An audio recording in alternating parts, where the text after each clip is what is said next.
calling all canines, a not-for-profit in the city, looking for more dogs and their owners to take part in its therapy dog program in city public schools. A Fair Shake for Youth just launched a volunteer recruitment campaign to help meet the demand for programming that builds young people's social and emotional skills. The program gives New Yorkers and their dogs a unique opportunity to volunteer together to help middle school students in underserved communities in the Bronx, Brooklyn, and Manhattan. They help build empathy, self-esteem, and resilience.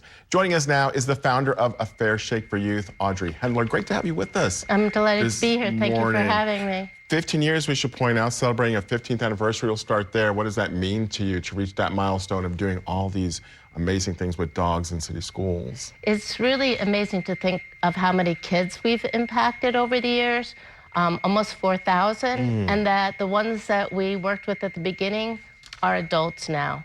And hopefully the work that we did with them when they were young helped them to thrive and to feel better and good about themselves. So well, let's talk about this. So this is a 10-week curriculum program, right? Correct. And the students and the dogs, so the students give the dogs commands, they do tricks with the dogs, and through those exercises, what happens? Well, they learned to communicate, both body language and verbally. Some of the kids are really quiet, so at first they don't speak up. So dogs are great, but if they can't hear you, you know, they don't pay attention. So kids learn to speak up. They learn to figure out, well, why isn't the dog doing this? What could be the reasons? Are those ever the reasons that you don't do something?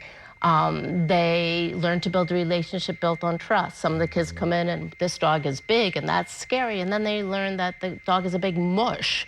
So it works on all these different levels. And then at the same time, we have topics we talk about in the curriculum. Yeah, you do have discussions, and those are important too, and that's where they also learn quite a bit as well, the students. We talk about breed discrimination. We talk about animal shelters and second chances. We talk about body language. And it's things really that relate to these kids in particular. You know, a lot of them can relate to sort of less than secure homes and foster care and things like that.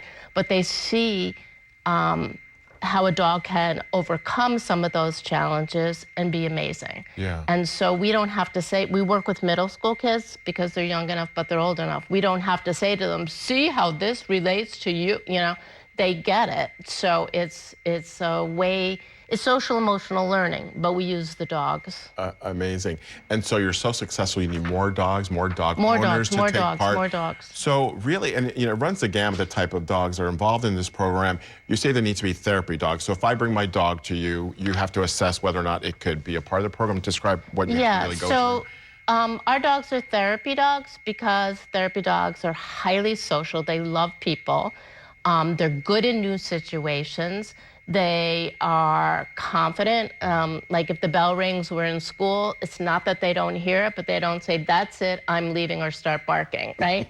And like most of the kids do. Yeah, like the kids. And they have to know basic commands. Yeah. But they're dogs. Like my dog is a big squirrel chaser, but she doesn't chase squirrels in school. She's like little, you know, great dog. So they are dogs.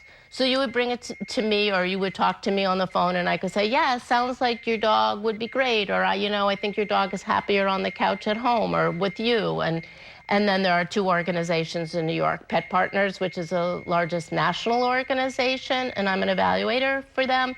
And then there's the Good Dog Foundation, which is actually the largest therapy dog organization certifying dogs in New York City. To see the impact that you have on these kids in these communities where kids do need some extra help, some extra assistance, what does that mean to you and your program? Well, it's great. Like I always say, there are every adult, we do professional development days, can benefit from this program. But these kids face the most challenges, from food insecurity to housing insecurity to, you know, struggles at home and trauma and violence, and they got the short end of the stick, obviously, with COVID. So they have more challenges, and since we don't have enough dogs, we focus on schools in underserved communities. I'm going to put up your website so if people are interested, dog owners and their dogs can take part in the program. AFairShakeForYouth.org is the website. And I love what you say, you know, dogs are non-judgmental, right? They're just there. So they can bring out of humans what maybe other humans cannot. Totally. I mean, we have teachers say that I like to say dogs are the best teachers. Yeah. The dogs make it safe for the kids to let their guard down and learn about them. Dogs learn about themselves and learn about each other. Dogs don't care what sneakers you're wearing. They don't care what you got on your math test. They care if you are approaching it with love, and they're happy to give love back. It's really pretty great. And again, we'll tell our viewers about the website there again, and their dog owners and dogs, if they want to take part in it. It's so important. Great work you're doing, Audrey. A pleasure to have you with us this morning. A Fair Shake for Youth is the name of the group. My pleasure. Thanks again. Thank you.